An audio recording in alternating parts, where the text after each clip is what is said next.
Welcome to the part 5 of development and spread of extremism. In this lecture we will see development and spread of how this left wing extremism developed, what were the reasons behind it. A special lecture was in the part 4 that I've talked about left wing extremism, the reason behind all those, how it emerged and all. Here how the development occurred and in what manner government has tackled those extremism. These things will be developed, how the MHA, that Ministry of Home Affairs, helped the state governments and all. And in the previous lectures I have made a separate for what is Naxalites and Maoists, what do you understand by these terms. These all are the basic terms that you have to understand, and it will help you in any objective exams, government exams questions. Political spectrum was another lecture. That all will come under your playlist of internal security of India. Let us move ahead. So Naxalism and left-wing extremism are used interchangeably. That sometimes you will see in the newspaper left-wing extremism are replaced with the term Naxalism, and sometimes Naxalism will be emerged as your left-wing extremism. Okay, are used interchangeably, and it has been witnessed in central, eastern, and southern part of India. Okay, so how this spread of left-wing extremism? So as I've already said in the previous lecture, that when the government ignores the people, the tribal people or the villagers on the place of development or the over exploitation of the place, then these kind of alienation make people to raise arms against the government, and thus a spread of left-wing extremism occurred. And ultimately this left-wing extremism, that left-wing party, or it now we call it left-wing, earlier it was the people of Naxalbari village that was present in the West Bengal. So these Naxalbari people get motivated by the Maoist Mao Zedong's book, that guerrilla warfare, and from that book they get motivated, and this ultimately they raised arms against the government, and they called it as a Naxalites or the Maoist, and they formed a Maoist communist center in 1975. Okay, and on that they started want a separate land territory for their people. Okay, so how, let us see what is in this slide. So in 1975 Maoist Community Center of India was set up, and it was a very active in the state of where, in the Bihar, West Bengal, and later extended to the Uttar Pradesh and other part of northern and northwestern part of India. Okay, and ultimately we will see that some people will go into the eastern also, Assam regions, and also, and these kind of coming of outsiders will lead again issue in the Assam regions, in the eastern side of the country. Okay, so in 1980 People's War Group, ultimately we will use a term PWG in the short form. So in 1980 People Wars Group was very active in Telangana. Now it is in earlier it was come under the Andhra Pradesh only, now it is a separate state. So Telangana, later it extended its activities in the Madhya Pradesh, Maharashtra, and then Karnataka, Kerala, and Tamil Nadu region. So the main home of this group was in Telangana only. Okay, so these above groups, that Maoist community centers and this People's War Group, was that control nearly 30% India's geographical area. So just imagine how big area was under their control, and how much big this issue was to the Indian government. Okay, how this issue was against the security of the country. So around this 30% area of the Indian geographical area, the 180 districts in India, where India has 600 plus districts. Just imagine, we have around 600 plus districts, and in among them 180 districts were under those insurgent groups, those extremist group. So at least 60 to 70 districts were hotbeds of Naxal. So among that 180, 60 to 70 districts were the hotbeds, that was the main core center of the Naxals. So just imagine how much involvement or capture was done by these groups. Okay, so further in 1991 India brought LPG reforms. Okay, that privatization, globalization, liberalization. Okay, so as a result of Indian economy was increasing at fast pace and many new opportunities was coming, so what happened, the people started to come outside the village, okay, for jobs, and this diverted their mindset, and ultimately this raising of arms was against what, they were deprived by the government's rules and facilities, or the jobs, they are not getting money, no food security and all. So ultimately this LPG reforms gave them jobs, so it weakened that group, it weakened that Naxal groups, these insurgent groups, that left wing extremism groups. Okay, so these people from the different part of the country state started to migrate to different regions of the country to find their livelihood, to find jobs, and due to improved economic development, new opportunities coming into India, this helped in reducing the Maoist left-wing extremism. Maoist left-wing extremism was those who raised arms against the governments, because ultimately what happened, that people, if the child was born in a house, and that ultimately they, if they are not getting jobs, they started to raise arms against the government, and they were getting funding from the outside like Pakistan and China. So ultimately they were getting livelihood. Now if the government is providing a better livelihood without the using of these guns and all, anybody will move. Okay, so the people started to migrate from those villages in the search of jobs, and this helped in tackling this, breaking this insurgency. So this shows large decline in their activity in Bihar, West Bengal and Andhra Pradesh. And due to effective security operations also, it is not like that this LPG reforms only, and government, with this LPG government again started to tackling with the security operations, sending police force and other trained officials, we will see in the next slide, to tackle with these groups, and ultimately these two Maoist group weakened by 2003. Which two Maoist groups? That People's War Group and this Maoist Community Center of India. Okay, so these two groups get weakened by 2003. So the Communist Party of India, Maoist was Communist Party CPIM, Maoist was founded on 21st September 2004. It's illegal one. Through the merger of the Communist Party of India, Marxist-Leninist. It was formed after this 1967 only. So Marxist-Leninist People's War Group and the Maoist Community Center of India, MCCI. Okay, so through this, the merger of these groups happened. So CPI Maoist is designated as a terrorist organization in India under Unlawful Activities Prevention Act, and as per Intelligence Bureau marked it as a landmark outfit by left-wing extremism, which become a major security threat of India. This merger in 2004, that when they realized their groups have become weakened, they started to collaborate, they started to merge. Okay, and ultimately this outfits has been termed by the Intelligence Bureau as the major security threat of India. And you will see in the 2009 our PM Dr. Manmohan Singh has said that right now the most important issue or most important threat to the national security of our country is this left-wing extremism group, these Naxalites, these Maoist only. Okay, so today CPI Maoist is largely confined hardly into 50 to 60 districts.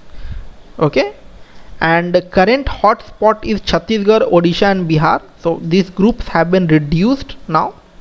Like earlier it was around that 180 districts were captured and 60 to 70 districts were hotbeds. Now it is reduced to the 50 to 60 districts, and currently hotspot is your Chhattisgarh, Odisha and Bihar only, and it has been decreased continuously in Maharashtra, Karnataka, Kerala, and Naxal related violence has also been decreased continuously, and it was peaked during 2009, where, as I've said, that after Dr. Manmohan Singh mentioned that Naxal leftist extremist as a single biggest security threat to India. Okay, so in this way, this our extremism was spread the regions behind all. I think you understand it. I have already talked in the previous lectures also, just I have repeated it here. Okay, so how government started to counter this left wing extremism. So government has adopted a multi-pronged approach to counter Maoism. As in 1980s and 90s, the only focus of the government was the Naxal area. But in 2004, as we can see that due to the LPG reforms and the government security attacks, so these two, the two groups, that your People's War Group and your Maoist Communist Center was weakened. And so but into again the 2004 the merger happened between the different groups, and the 2004 we had a very important development. So People's War Group, which was active in Telangana, merged with MCC, that is Maoist Communist Center, which was operating in Bihar and West Bengal. So this merger created CPI Maoist, and it represented the resurgence of Naxalism in India. Again this 2003 it was weakened, and ultimately after 2004 merger again they became strong. And this is when the government woke up with a new threat to the India's internal security and started acknowledging that Naxalism was not just a security of law and not but the problem of governance rooted in the Naxal areas. It means what? Let us suppose if this is a place where government officials live, automatically the security of these regions will be high. And if you are leaving a place completely without any security forces and all, and you know that these groups, these places are under the Naxal groups and all, so ultimately this is the failure of government administration, state administration. State administration are not taking care of those regions, and ultimately the Naxalism or these insurgent groups are rising day by day. And this is becoming so high, so dangerous, that became a threat to our national security. So ultimately then central government interfere with this situation, as state government was unable to tackle with them. Ultimately central government has to interfere in this kind of situation. So since then central government come up with a two-way approach to counter this left-wing extremism. What are the two ways? They are development. First, start development in those regions. Like let us suppose if there is no roads, no highways, ultimately these regions will be less populated, and the countering of guerrilla warfare and those Naxalites and all get good pace because the roads are not there. Even if you see in the international security, India is tackling with China by what? By constructing road only, by making connectivity to those regions. These regions are so much inside that Naxalites used to get hide. And if you are making communication in those regions by building national highways and all, or highways present in those regions, then ultimately these development will counter these Naxal groups. Okay, so development, deliver governance and bridge the deficit, focused on the development services in order to provide better administration in these Naxal areas. Ultimately what happened, if let us suppose if the road is there, highways are there, what will happen? Then traffic police will be there, polices will be there, different police system, more police station will come on a small interval of places and all, and ultimately these Naxal groups will not get private place to tax and all. Okay, so that's why development is very important. So they started first way to approach to counter the left-wing extremism is the development, and second is the security intelligence based counter, like intelligence based counter operation, that is coin operation, we call it in a short form, that give your send your force and attack them and ask them to surrender also, because surrender was a very important thing in this operation, because ultimately like these are terrorists only, but these are who? These are the people of India only. These are not outside threat. Actually these are the people of India, and they are deprived, they are sad by the government officials, we have not taken care for them, and ultimately this made to rise arms against us. So surrender was also an given option to them, which we will see in the coming slide. And if they surrendered, then we give, then we send to the rehabilitation center, and then we used to give them jobs and all. Okay, so because they are Indian citizens only at the end of the day. Okay, so these were the process how government tackled with the left-wing extremism. We will see in the coming more in the slide. So specific activities under previous two initiatives, that this development and the security intelligence based counter. So these specific activities taken. So first was that integrated action plan that run under MHA, that Ministry of Home Affairs, that central government took the control. So government approved an integrated action plan, that is your IAP, for 60 selected tribal and backward districts in 2010, because 2009 was suffering with the huge Naxal attacks. And these 60 districts were most affected by the left-wing extremism, and this plan was designed by the Planning Commission and implemented by the Home Ministry. Now this is not there, now Planning Commission is not there. So this was implemented by the designated in the Planning Commission, implemented by the Home Ministry, and it was very unique in its design and implementation, because under the state government was completely bypassed, and central will directly interact with the setup committee under the red district known as district committee. That I have said earlier, that central government took control where the state government has not much role to play, and they set up a committee that was known as district committee, and this district committee was headed by a district collectorate. Who is district collectorate? That was senior IAS officer. Okay, and this was stated by your superintendent of police, that is that may be your senior IPS or Indian Forest Service Department. So under this plan, like the district committee was set up by the central, and this state has not much role to play. It was completely observed by the that tackled by the central ministry, and the plans under this by the Planning Commission and all was that by this district committee was that the first we will see that macro level monitoring of the integrated action plan that was to carried out by the committee headed by the member secretary Planning Commission, such as few district may be lack or medical facilities. So we have to give such kind of development in those regions. If they are lacking behind the medical facilities, then we have to provide them. So in movies and all, you can see that in a house there was a child suffering from a particular disease, and one outsider came, and that the government official came and he gave injection and all, give treatment, and his baby got revived, and his father was a Naxalite. And after seeing this work, after seeing this help by the government officials, he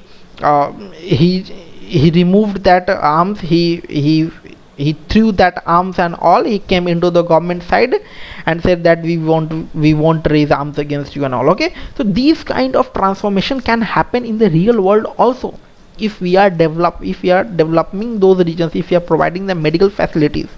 Ultimately these facilities will help them, and this kind of situation will turn their mind to come into this term mind, and they will not make them feel alienated. And ultimately when this alienation kind of mindset will be removed, they will come with us, they will join with India's development. Okay, and they will give up away those arms against the government. Okay, so also the Comptroller and Auditor General of India used to do the audits for those accounts that was happening with those Planning Commission and all. Okay, and focus under this integrated action plan was an infrastructure, build an infrastructure, roads, water, toilets, education, livelihood, provide that livelihood, milk facilities and all. So building infrastructure and roads are the two major crucial thing that make help in communication. It is not like that it helped in tackling with this Naxalites and all. Even today, even in the international operations, our international neighbors, and also we prove our prove our that strongness, prove our power by building those highways and all near to the borders area. That's why most of the time China give away that ask against the government and raise voice against the international court and all, that India should stop such development.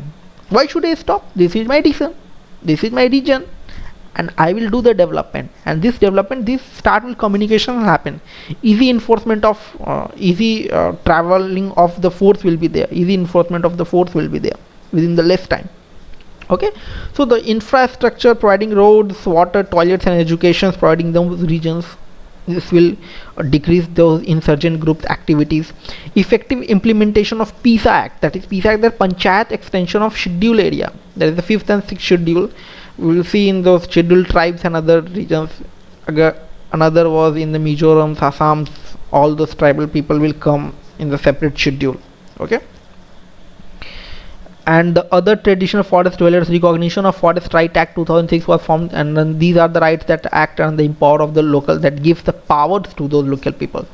And then integrated action plan has been formed by the government with a block grant of rupees 25 crore by the Home Affairs, that is central government, and rupees 30 crore per district during 2010 to 11 and 2011 to 12 respectively, for which the funds are to be placed to the disposal of the committee headed by the district collector and consisting of the superintendent of police districts and district forest officers. So these money was given to them to tackle with those kind of developments and all.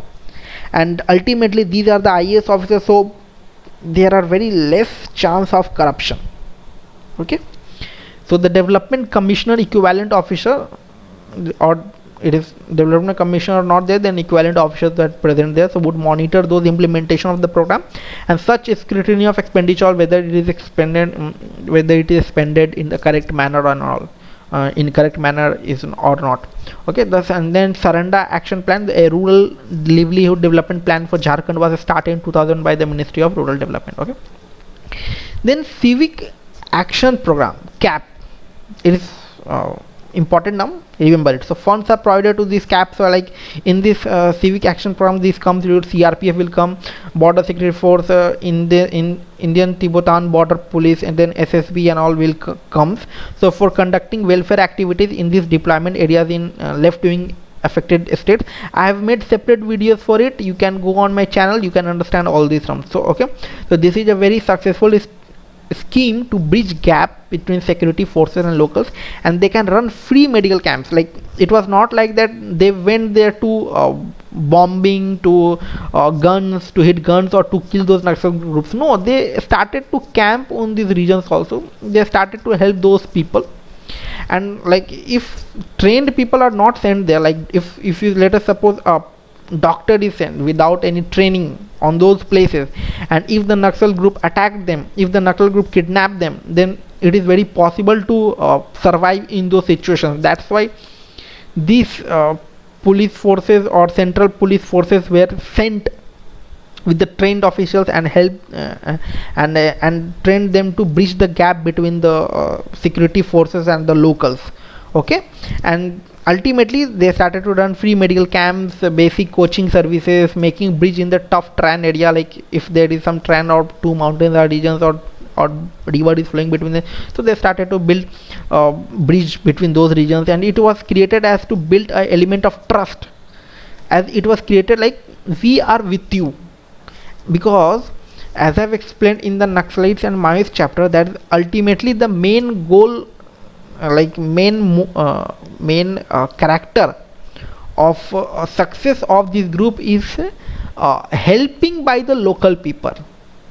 And ultimately if these our security forces get the belief, their trust of the local people, so ultimately these groups will be destroyed, they will not get help by the local people. Okay, this was also one of the strategy, and ultimately in this way, helping them, they gain the trust of the local people.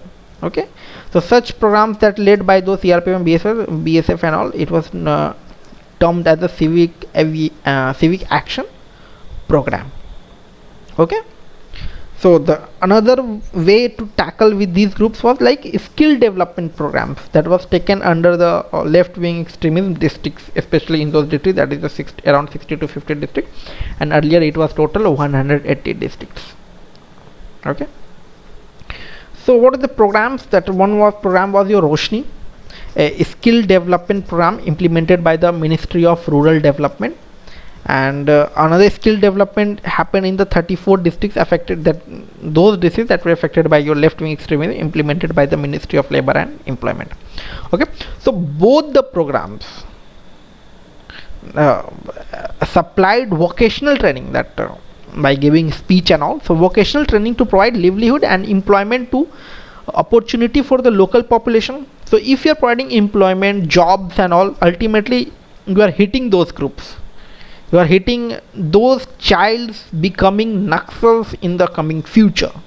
Okay, so they started to provide livelihood, employment opportunity and all. So state government supply compensation to the victims of Naxal violence if a particular village is helping people, is helping government. Okay, so ultimately these Naxal people will come to know that this village people is helping the government, so they will attack that village, destroy that village. So government started to compensate them also if they have faced Naxal violence and affected families, and if some people have attacked like by mistake, their families have been died by the CRPF or state police action, then they were getting compensation by the government in order to ensure for the rehabilitation and all. Okay, further they also provide surrender policy through which the Naxals are encouraged, as I've already said, because ultimately and they are Indians only. So further they also provide surrender policy through which Naxals are encouraged to lay down their arms and surrender to the security forces, and in return government will provide for rehabilitation. They are not putting them into the jail. Why? Because government know that these arms are raised because we deprived them, we forced them, we made them to raise arms against us. After independence we didn't give so much attention to them, and this made them to raise arms again. So government will try to bring them into the mainstream politics of the India. Okay, so further government will provide employment and incentives to them so that Naxals will change their mind and come into the mainstream policies and integrate with the society, that normal society. And at the end of that, these Naxals are nobody, these are the Indian citizens only, as they are not foreigners and they are not any external threat to India. There may be chances they are getting help from the outsider like China and Pakistan, but ultimately these are insider. We failed in helping them, we failed in making them united with our country. This is our failure, and ultimately we have to unite them with our country by rehabilitation center and all, by giving the policies, by making policies for them, by giving jobs to them. Okay, so these were the programs, these were the initiatives taken by the government. So the intelligence bureau's action that has taken also helped them in tackling with the Naxal group, like when the security forces used to go into those areas, then through the satellite image they used to get the idea of those places, or unarmed that what I will say, that unarmed vehicles or aerial vehicles were used, where the drones, just consider it as a drones were used to taking map of this area, because those Naxalites or Maoists are trained in guerrilla warfare. Okay, so to get the ideas, geographical ideas, so unmanned aerial vehicles were used. Okay, so let us see what is in this slide. I have given you the overview. So the Intelligence Bureau has improved its abilities to control technical and human intelligence, such as call tapping, satellite images and all in Naxal areas. Okay, call tapping is most the crucial part, is the most important, that played role in getting the future action of those insurgent groups. Intelligence Bureau will be working with our institution to achieve, such as NTRO, National Technical Research Organization, India's primary technical organization, which comes under the RAW, that is Research and Analysis Wing. So RAW is India's external agency. You will many a times you will hear in the Bollywood movies and all. Okay, Ek Tha Tiger and all. Okay, so NTRO has a number of drones. This National Technical Research Organization, so they have a number of drones, that is unmanned aerial vehicles, so which can be used for getting aerial surveillance of those areas where this Naxal people are present, and ultimately so that they can plan and attack in those regions. Okay, so Intelligence Bureau transferred the information received from both human and technical intelligence to the CRPF and state police forces, and these steps improved the efficiency of the counter-insurgency operation, that is COINS, and it has promoted effective real-time operations which targeted the top leadership. See, ultimately what happened when the Naxalites or Maoist groups are getting attacked by the insurgent groups, the main focus of the government is to capture the leaders of those groups. Okay, and if they are not coming into the side of the government, the main aim is to kill that leader, and ultimately when that leader will be killed, the government will able to manipulate their followers. Okay, so the main, whatever the aim is there, either to make the leaders into the side of the government, like if there is suppose two leaders in those regions, so government will try to manipulate some manipulation, like they will try to go against each other. Government will tackle by giving some false information to the one side and giving to the one information to another side, and then may government use to make them opposite to each other. These kind of things happen in country when some intelligence bureau action has to take place to stop such insurgent groups. Okay, so it is one of the main reason of going down of the Naxalism in the 5 to 6 years. Okay, so further, Indian Air Force is also playing the passive role. It is not active role. Passive role is what, that they are helping from the backside. They are not actually jumping in the war ground. Okay, they are acting as a passive role in anti-Naxal operations. How? So it is, they are providing aerial support through Mi-17 helicopters for deployment and casualty evacuation. Like if some forces have been hit by the Naxals guns or bullets, then they will help those evacuating those casualty our forces, those affected forces. Okay, so it will improve the, what will happen, so these Indian Air Forces helicopters, Mi-17 and all, this will improve the logistic to the forces in the Naxal area. And just imagine why these helicopters are used, because there is a poor communication. That's why government want development in those regions. So let us suppose if the roads are there, then there may be chances that easy deployment of vehicles will be there, and ultimately they can tackle. So if there are not so much good terrains and all there, so then Indian Air Force is helping them as a passive role, and it means that Indian Air Force is involved in only logistical support and not in the combat role. As I've said, that's why we call it as a passive role. The reason is that Indian Air Force is a defense force which is trained and equipped to deal with the external threat. It is very important, remember it. They are trained to deal with external threat. These Naxalites and Maoists are internal threat, and they are the citizen of India. They want to tackle with the outsider.